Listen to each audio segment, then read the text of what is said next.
The accidental impact. Jace Merrick sprinted through Nexus Station Theta's docking bay, medical supplies clutched tight. Late again. Dr. Rashawn would kill him if these vaccines spoiled. He dodged traders, sidestepped drones, and then, impact. The container flew from his hands as he stumbled forward, crashing into solid armor.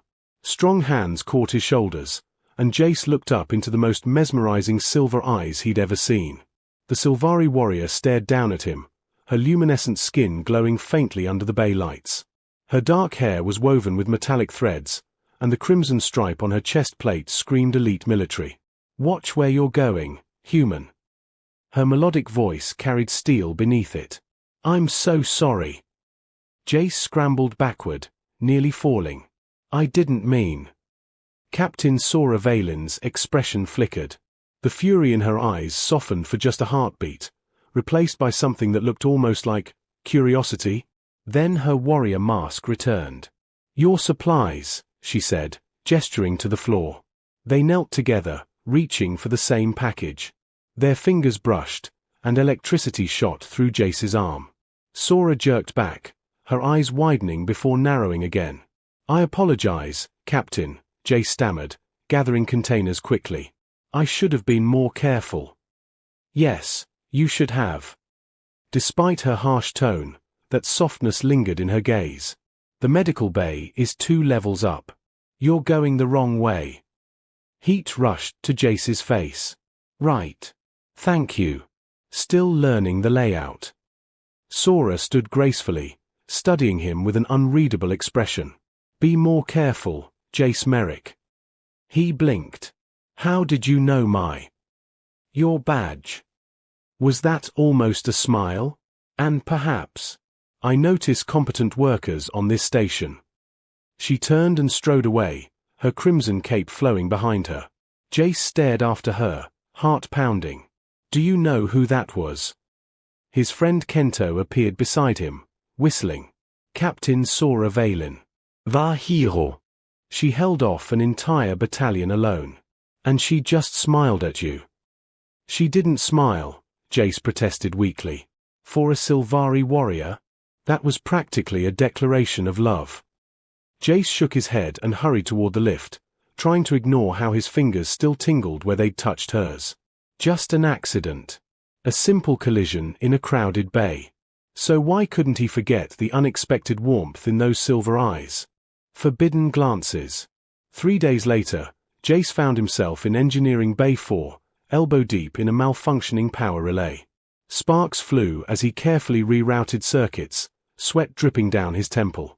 "I need this corridor operational in 10 minutes. That melodic voice made him jump, nearly dropping his plasma torch. Sora stood in the doorway, flanked by 3 Sylvari soldiers. Her silver eyes found his immediately. "Captain Valen." Jace straightened, wiping his hands. "I'm working as fast as I can. The relay's fried, needs complete replacement. We have a diplomatic convoy arriving. This route must be secure." She stepped closer, dismissing her squad with a gesture. They hesitated, clearly uncomfortable leaving their commander with a human, but obeyed. Sora examined his work, standing close enough that he could smell that winter rain scent again. "You bypass the secondary conduit. Clever. It's temporary, but it'll hold." Jace's pulse quickened as she leaned over his shoulder to study the wiring diagram. "Should have full power in 5 minutes. You're efficient." She straightened, and for a moment, their gazes locked. Unlike our first meeting. Was she teasing him? Jace felt a smile tug at his lips. "In my defense, you're pretty intimidating." "Am I?" Something flickered in those silver eyes. Not anger. Interest. The relay hummed to life, lights flooding the corridor. Sora nodded approvingly. "Well done, Merrick." "Jace," he said before he could stop himself. "You can call me Jace." She tilted her head slightly. "That would be inappropriate. I am a captain. You are civilian personnel." "Right. Of course." Disappointment settled in his chest. But as she turned to leave, she paused. Though when off duty, I suppose rank matters less. Her voice dropped lower. The observation deck. Level 22. It's quiet at 0200 hours. She left before he could respond. That night, Jace found himself on level 22, staring out at the stars through the massive viewport. He'd almost convinced himself she wouldn't come when he heard soft footsteps behind him. Sora stood beside him, no longer in armor but wearing a simple dark uniform that somehow made her seem more ethereal. You came. You invited me. I think. Jace smiled nervously. That was an invitation, right? Perhaps. She gazed at the stars, her profile limned in starlight. Sylvari warriors don't typically socialize with other species. Our codes are strict. Then why did you ask me here? Silence stretched between them. Finally, Sora spoke, her voice barely above a whisper. Because I haven't been able to stop thinking about our collision. About the way you apologized so earnestly. About. She turned to face him. About you. Jace's breath caught. I've been thinking about you too. Constantly. This is unwise. But she didn't move away. I've trained my entire life to suppress such feelings. Emotions compromise judgment. Attachment weakens warriors. Or maybe, Jace said gently, maybe it makes you stronger. Gives you something worth fighting for. Sora's expression softened in that same way it had during their first meeting. You don't understand our ways. If my superiors discovered I was developing, she stopped, searching for words. A connection with you, I could face severe consequences. Then we'll be careful. Careful. She almost smiled. I've fought in 12 campaigns, faced death countless times, and yet this, you, terrifies me more than any battle. They stood in silence, watching distant ships drift past the station. Slowly, hesitantly, Sora's hand moved closer to his on the railing. Not touching, but close enough that the space between them felt charged with possibility. Tell me about Earth, she said softly. I've never understood why humans venture so far from home. So Jace talked, about blue skies and oceans, about forests and cities, about missing sunrises and the smell of rain on grass. And Sora listened, occasionally asking questions, her warrior facade gradually melting away to reveal someone lonely, curious, and unexpectedly vulnerable. When the station's lights dimmed for sleep cycle, she finally met his eyes again. Same time tomorrow. I'll be here, Jace promised. As she walked away, Sora glanced back once, and this time, there was no mistaking the gentle smile on her lips. Breaking protocol, the alarm shrieked through the station at 0347 hours. Jace bolted upright in his quarters as the emergency lights bathed everything in red. All personnel, this is command. We are under attack. Pirate vessels have breached the perimeter. Proceed to designated safe zones immediately. Jace grabbed his emergency kit and rushed into the corridor. Panicked civilians streamed past as security teams organized evacuations. Explosions rocked the station, sending people stumbling. Jace. Kento grabbed his arm.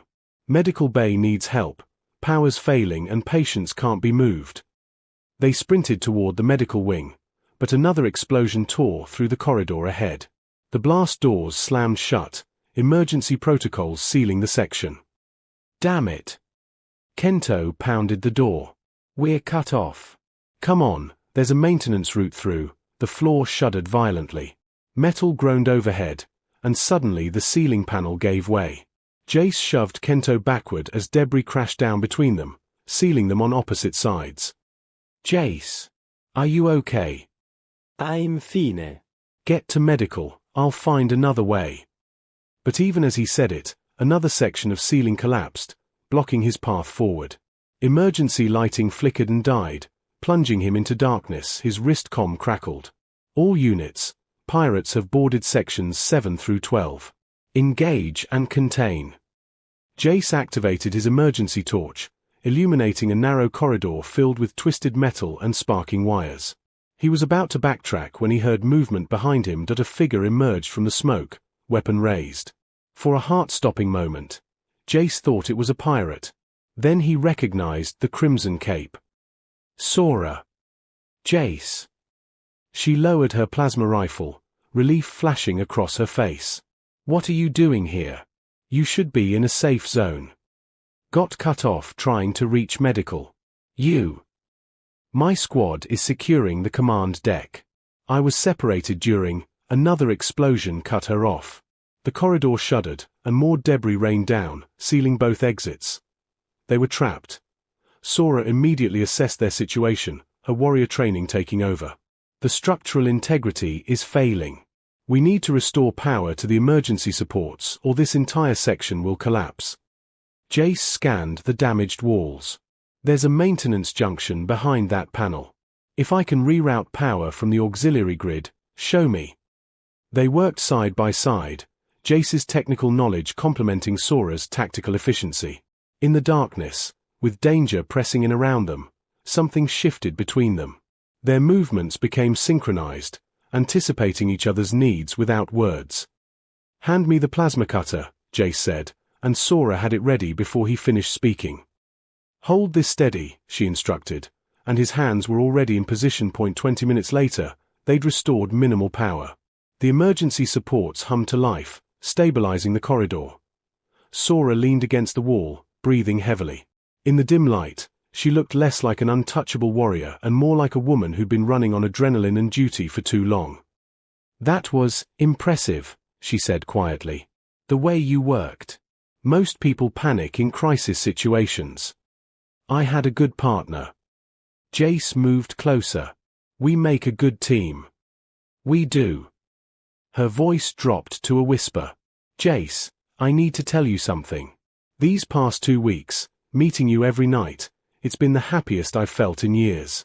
Maybe ever. His heart pounded. Sora. Let me finish. Please. She met his eyes, and the vulnerability there took his breath away. I was trained from childhood to be a weapon. To suppress emotions, to never form attachments. They told us love makes you weak, that caring for someone compromises your ability to make hard decisions. And now I think they were wrong. She reached out, her fingers trembling slightly as they touched his face. You make me want to be more than just a soldier. You make me feel human. Is that strange? No. Jace covered her hand with his. It's perfect. The station shuddered again, reminding them of the danger outside their isolated bubble. But in that moment, nothing existed except the two of them and the connection they could no longer deny. If we survive this, Sora whispered, I don't want to hide anymore. I don't care about protocols or codes. I just want. Jace closed the distance between them, his lips meeting hers in a kiss that was gentle and desperate all at once. Sora stiffened for just a heartbeat before melting into him, her arms wrapping around his neck as if he were the only solid thing in a crumbling universe. When they finally pulled apart, her eyes shimmered with unshed tears. I love you, she said simply. I don't know when it happened, but I do. I love you too. Jace rested his forehead against hers. We'll figure this out. Together. A comm signal crackled to life. All clear. Pirate vessels retreating. Damage control teams, report to your stations. Reality crashed back. Sora straightened, her warrior mask slipping back into place, but her hand found his and squeezed gently. Together, she repeated, as if testing the word. Then she smiled, that rare, genuine smile that transformed her entire face. Yes. I think I like the sound of that. The price of love. The next morning, Jace floated through his shift on pure happiness. Despite the station's damage and ongoing repairs, despite his exhaustion, he couldn't stop smiling. Every time he closed his eyes, he felt Sora's lips on his, heard her whispered confession of love. His comm buzzed. A message from Sora. Observation deck. Tonight. We need to talk. Something about the formal tone made his stomach clench, but he pushed the worry aside. She probably just needed to be careful with communications. The day dragged endlessly. Finally, at 0200 hours, Jace arrived at their usual meeting spot. Sora stood at the viewport, her posture rigid. Hey! He moved to embrace her, but she stepped back. Jace, we need to talk. Her voice was strained. What's wrong? She turned, and he saw the anguish in her silver eyes. Commander Thalen knows. About us. Someone saw us in the corridor yesterday, saw us kiss. They reported it. Blood drained from Jace's face. What does that mean? It means I'm being recalled to the Sylvari homeworld for disciplinary review. Her hands clenched into fists. The laws are absolute, Jace. Warriors who form romantic attachments with other species face court-martial. At best, I'll be dishonorably discharged. At worst. Exile. Stripped of rank, honor, family ties. Everything that makes me Sylvari. Her voice cracked. I've known these laws my entire life. I knew the risk, and I let myself feel anyway. Jace grabbed her shoulders. Then we'll fight this. There has to be something. There's nothing. She pulled away, pain etched across her face. Don't you understand? I've broken sacred vows. The Sylvari military is my entire identity. Without it, I'm nothing. You're not nothing. You're Sora. The woman I love. Love isn't enough. Tears finally spilled down her cheeks. I can't ask you to wait for me while I face judgment. I can't ask you to. I'm not asking for permission. Jace's voice turned fierce. I love you, Sora.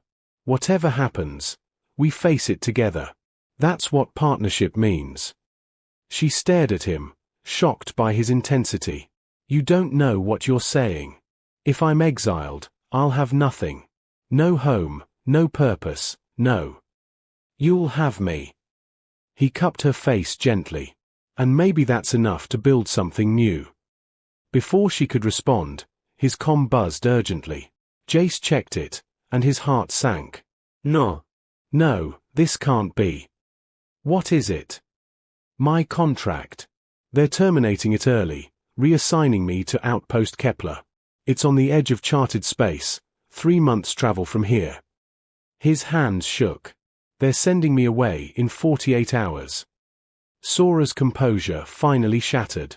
She pressed against him, and he held her as she trembled. They're separating us deliberately. Standard protocol when unauthorized relationships are discovered. This isn't fair. War isn't fair. Duty isn't fair. She pulled back, wiping her eyes with fierce determination. But maybe we've been approaching this wrong. What do you mean? These laws were written centuries ago, when the Sylvari were isolationists who feared outside influence. But times have changed. We're part of an intergalactic community now. Her silver eyes blazed with sudden purpose. What if we challenged the law itself? Can that even be done? There's an ancient provision. Any citizen can petition the High Council for legal review if they can demonstrate the law causes unjust harm. Sora paced, her tactical mind working. It's rarely successful, but it's a chance. Hope flared in Jace's chest. What do we need to do? Present our case before the council convenes next week. We'd need evidence that our relationship doesn't compromise my effectiveness as a warrior. Testimonials, service records, proof that love strengthens rather than weakens. Jace pulled up his datapad. Your record is flawless. Yesterday during the attack, we saved 12 lives working together. That has to count for something. It might. She met his eyes. But Jace, even if we succeed, even if they change the law, I could still lose everything. My command, my position. Are you prepared for that? Are you? Sora was quiet for a long moment. Then she smiled, sad but genuine. Yes. For the first time in my life, I'm willing to risk everything for something that isn't duty or honor. I'm willing to risk it all for love. Then let's fight. Jace took her hand. Whatever happens, at least we tried. She pulled him close, kissing him with desperate tenderness. 48 hours until your transport leaves. Let's make them count. A new beginning. The Sylvari High Council chamber was intimidating, a circular room with crystalline walls that seemed to pulse with ancient power. 7 council members sat in elevated seats, their expressions carved from ice. Jace stood beside Sora, acutely aware he was the only human in the room. His formal petition had delayed his transfer by 2 weeks, but if this failed, he'd be gone tomorrow. Commander Thalen stood opposite them, his face twisted with disapproval. Honored Council, this case is simple. Captain Valen violated sacred law by forming a romantic attachment with an alien. Our codes exist for good reason, to maintain discipline and prevent weakness in our warriors. Captain Valen has served with distinction for 15 years, the eldest council member said, her voice like wind chimes. What defense do you offer for breaking your vows? Sora stepped forward, spine straight. I offer no defense for my actions, honored council. I broke the law knowingly, and I accept the consequences. But I do question whether the law itself still serves our people. Murmurs rippled through the chamber. Such direct challenge was nearly unheard of. Explain yourself, another council member demanded. Our isolation laws were written when we feared contamination from other species, when we believed contact would weaken us. Sora's voice rang clear and strong. But we've been part of the Galactic Alliance for 50 years now. We fight alongside humans, trade with them, live beside them. How can we claim they weaken us when they've proven themselves worthy allies? This is about more than alliance, Thalen interjected. It's about maintaining the purity of our warrior culture. With respect, Commander, purity through isolation is stagnation. Sora gestured to Jace. During the recent pirate attack, this human and I saved 12 lives working together. Our connection didn't compromise my effectiveness, it enhanced it. I fought harder, thought clearer, because I had something precious to protect. Love makes warriors vulnerable, Thalen insisted. Does it? Jace found his voice, stepping forward despite his nerves. Honored Council, may I speak? The eldest member inclined her head. Proceed, human. I'm just an engineer, not a soldier. But I've watched Sora lead her troops, and I've seen how they follow her. Do you know why? Not because she's ruthless or cold. It's because she cares about them. She remembers their names, their families, their hopes. His voice grew stronger. That capacity to care, that's not weakness. That's exactly what makes her an extraordinary warrior. Silence fell over the chamber. The council members exchanged glances, communicating in subtle ways Jace couldn't interpret. You ask us to overturn centuries of tradition, the eldest said finally. What exactly do you propose? Sora took a breath. Amend the law to allow warriors the freedom to form relationships as they choose, with accountability for maintaining their duties. Trust your warriors to be strong enough to balance both love and honor. And if we refuse? If we uphold the law and exile you? Then I accept exile with honor. Sora's voice didn't waver. I will never regret loving someone worthy of love. If that makes me unfit to be Sylvari in your eyes, then perhaps I no longer understand what being Sylvari truly means. The council deliberated for hours. Jace and Sora waited in an antechamber, hands clasped together, neither speaking. What was there to say? They'd given everything they had. Finally, they were summoned back. The eldest council member stood. Captain Valen, we have reviewed your service record, the testimonials from your squad, and the evidence of your conduct during crisis situations. We have also considered the changing nature of our society and our place in the galaxy. Jace's heart hammered so hard he thought everyone could hear it. While we cannot condone the breaking of established law, we acknowledge that perhaps this law no longer serves its intended purpose. Therefore, we are issuing an official amendment. Sylvari warriors may engage in romantic relationships with other species, provided such relationships do not demonstrably compromise their duties. Relief flooded through Jace, but the council member wasn't finished. However, Captain Valen, your deliberate violation of standing law cannot go without consequence. We are offering you a choice: return to active duty with a formal reprimand on your record, or accept an honorable discharge with full pension and benefits. Sora stood silent for a long moment. Then she said clearly, "I choose honorable discharge." Gasps echoed through the chamber. Even Jace looked at her in shock. "You would leave the military?" Thalen sputtered. "After everything?" "I would choose freedom," Sora replied. "I've served the Silvari Empire faithfully for 15 years. I'm proud of that service. But I'm ready for a new chapter, one where I decide my own path." The council members nodded slowly. "Then it is decided. Captain Valen, you are hereby honorably discharged from the Silvari military, with our gratitude for your service and our blessings for your future." 3 months later, Jace stood in the observation deck of Nexus Station Theta, watching ships drift past. Arms wrapped around him from behind, and he smiled. "Couldn't sleep." Sora's voice was warm against his ear. "Just thinking about everything that's changed." She moved beside him, and he marveled at how different she looked now. Still beautiful, still strong, but softer somehow. Happier. "Any regrets?" he asked. "About leaving the military?" Sora considered. "Sometimes. I miss my squad. But the station's security chief position suits me. I still protect people, but now I come home to you every night. That's worth any sacrifice." "The Council's law change is spreading," Jace said. "I heard 2 more warrior planets are considering similar amendments." "Good." Sora leaned her head on his shoulder. "Maybe someday love won't be seen as weakness anywhere.